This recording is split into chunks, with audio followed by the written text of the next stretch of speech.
Were discussing coherent and incoherent addition of waves. तो इसमें हम लोगों ने देखा कि when two waves interfere at any point P, यहाँ पे S1 S2 Y1 Y2, ये वाला A1 sin ओमेगा t था and this has wave function like A2 sin omega t plus phi. So we found that resulting amplitude can be written like y1 plus y2, or this can be written as A sin omega t plus alpha. Here A was resultant amplitude. So resultant amplitude हमने पाया था क्या, under root A1 square plus A2 square plus 2A1 A2 cos phi. So this we had derived in the last class.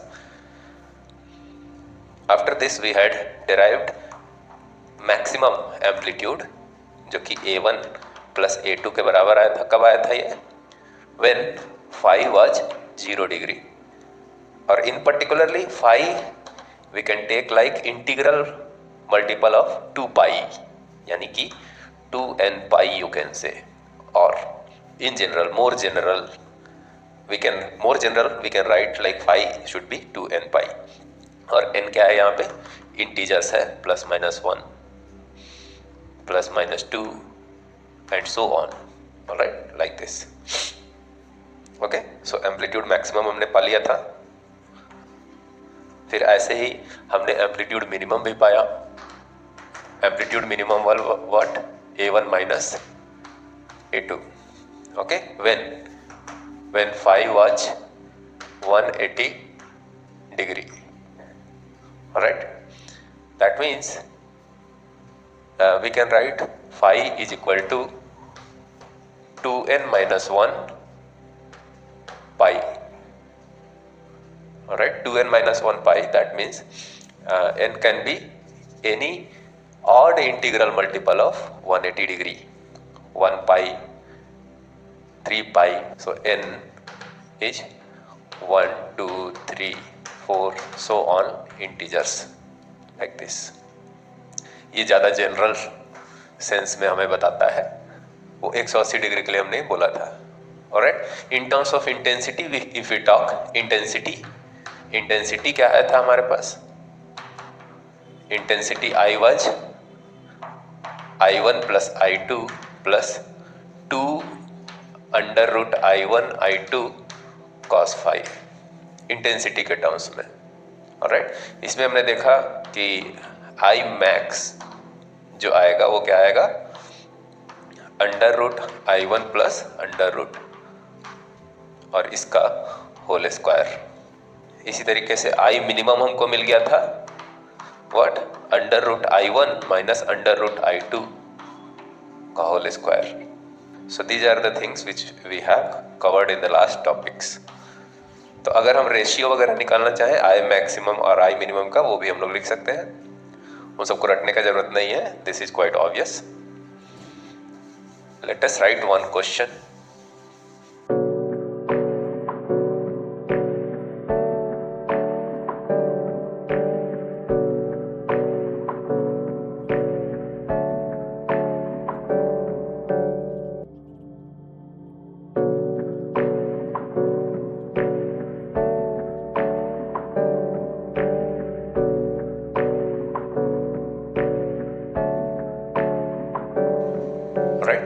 So let us answer this question।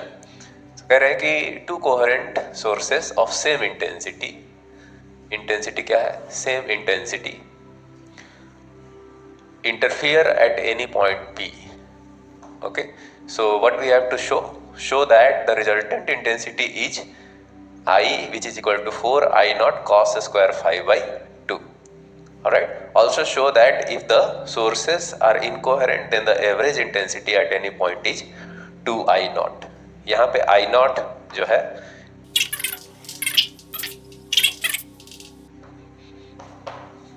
okay, so let us answer this question।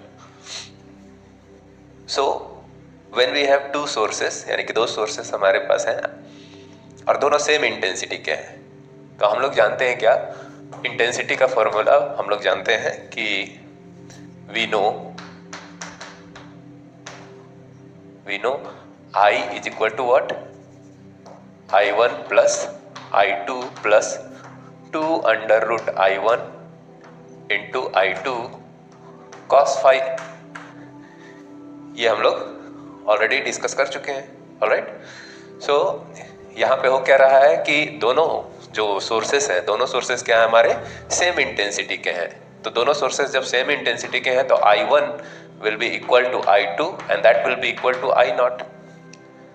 Okay, so the above expression becomes I is equal to I naught plus 2 under root I naught, ये भी I1 ये भी I1, ठीक है। तो दोनों मिलके क्या हो जाएंगे, I naught का square and cos phi. Okay, so this I becomes what, ये I naught मिलके क्या हो गया 2I naught, और यहाँ भी 2 इंटू I naught का स्क्वायर है, सो 2I naught आ जाएगा cos phi. Alright, further what we have 2I naught, यहाँ भी है यहाँ भी है, 2I naught कॉमन निकाल सकते हैं दोनों टर्म्स में से, तो क्या हो जाएगा हमारा 2I naught कॉमन आ गया, 1 प्लस cos फाई। ऑलराइट, अब देखो this 1 plus cos phi can be written as 2 cos square phi by 2, 2 cos square phi by 2 लिख सकते हैं। इसको कैसे लिखेंगे, देखो इसको ट्रिग्नोमेट्री है सिंपल सी हमारी। देखो cos फाई को हम लोग लिख सकते हैं क्या, cos phi by 2 plus phi by 2। अब देखो cos A प्लस B के फॉर्मूले में ये जाएगा, क्या होता है formula, cos A cos B minus sine A sine B। तो यहाँ A भी 5/2 है, B भी 5/2 है, तो ये क्या हो जाएगा हमारा cos square 5/2 minus sign square 5/2। Alright, इसको मैं इरेज कर रहा हूँ, प्लीज नोट इट डाउन। लिख लोगे तो ज़्यादा बेहतर तरीके से समझ में आएगा। ओके, सो लिखते चलेंगे हम लोग। ओके,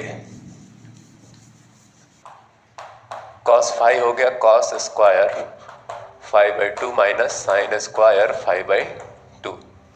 तो इसको हम लोग को क्या है, यहाँ पे cos 1 प्लस cos फाई है ना, 1 प्लस cos फाई, तो यहाँ पे किसी तरीके से हमको 1 ले आना पड़ेगा। तो हम लोग क्या करें, इसको हम लोग बदल देते हैं, तो cos phi is equal to cos square 5/2 minus इसको साइन स्क्वायर 5/2 को लिख सकते हैं क्या, हम लोग क्या लिख सकते हैं 1 माइनस cos स्क्वायर 5/2, ऐसा लिख सकते हैं ना। तो यहाँ पे हो जाएगा cos phi is equal to cos square 5/2 minus 1, और ये माइनस इधर जाके प्लस हो गया, तो cos स्क्वायर 5/2। ठीक है, देखो cos स्क्वायर 5/2, ये भी cos स्क्वायर 5/2, और ये 1 इधर आ जाएगा, तो 1 plus cos phi is equal to क्या हो जाएगा, ये मिलके 2 हो गए, तो 2 cos स्क्वायर 5/2। तो इसी एक्सप्रेशन का हमने इस्तेमाल किया वहाँ पे, है ना। यहाँ पे ये 1 प्लस cos फाई जो है that can be written as 2 cos square 5/2। Okay, जिनको ये याद नहीं रह रहा है, एक बार लिखोगे, एक बार प्रैक्टिस कर लोगे तो ये याद रह जाएगा। This will be permanent in your memory, so try to practise it and write it down. Alright, 1 plus cos phi रहेगा तो 2 cos स्क्वायर 5/2 लिखेंगे, 1 माइनस cos फाई बाई अगर रहता तो 2 साइन स्क्वायर 5/2 लिखते हैं। ऑलराइट, चलो अभी के लिए so write it down. I is equal to ये क्या हो जाएगा हमारा, ये तो बन गया हमारा, ये 2I है और इंटू 2 cos स्क्वायर 5/2, तो ये 2 और 2 मिलके 4 हो गए, सो ये आ गया 4I naught cos square 5/2, and this is what we had to show. Okay, so this is the general expression of intensity at any point P when two coherent sources are interfering with each other, है ना। General expression है, क्योंकि phi जो भी रखोगे उसके according हमें expression resultant intensity का मिल जाएगा। Alright, so this completes the first part of the answer. अब आगे बढ़ते हैं हम लोग। दूसरे पार्ट ऑफ द क्वेश्चन में बोला गया है कि show that the resultant intensity, average intensity is equal to 2I0। मतलब क्या है कि when the sources are incoherent, दोनों S1 और S2, तब वी हैव टू शो कि average intensity is equal to 2 times the individual intensity I0। तो चलिए, तो हम लोग को निकालना है एवरेज इंटेंसिटी।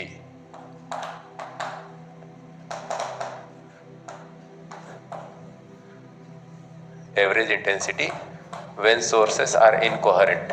इंटेंसिटी सेम है दोनों का, sources are, but intensity same है बट दोनों सोर्सेस इनकोहेरेंट है। इनकोहेरेंट और कोहेरेंट होते तब भी यही बात कहते हैं हम लोग, एवरेज इंटेंसिटी निकालना है ना, इसीलिए। तो आई एवरेज जो होगा वो क्या होगा, हम लोग को इसी एक्सप्रेशन का एवरेज निकालेंगे, यानी कि आई ऐसे ब्रैकेट में लिखेंगे। याद कर कीजिए, एसी में हम लोगों ने इसी तरीके से एवरेज निकाला था, है ना, पावर का एवरेज। ऑलराइट, तो same way we can write the average value of intensity here. तो एवरेज में क्या आ जाएगा हमारे पास, ये 4I0 cos square 5/2। 4I0 constant है, so it will come out of this average thing. Average होता क्या है, इंटीग्रेशन, है ना, we have discussed in AC, so you can go and check out those discussion videos. Alright, so here we have 4I0 और average value cos square 5/2।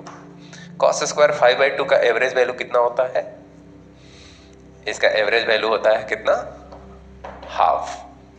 cos square 5/2 हो या sin square 5/2 हो, है ना, तो उन दोनों का एवरेज वैल्यू क्या हो जाता है, हमारा हाफ हो जाता है। सो 4I0 into half will give us 2I0, and this is what we have as average intensity in case of the sources are incoherent in nature. Okay, तो इस तरीके से this completes our answer to the question which we have written. All right.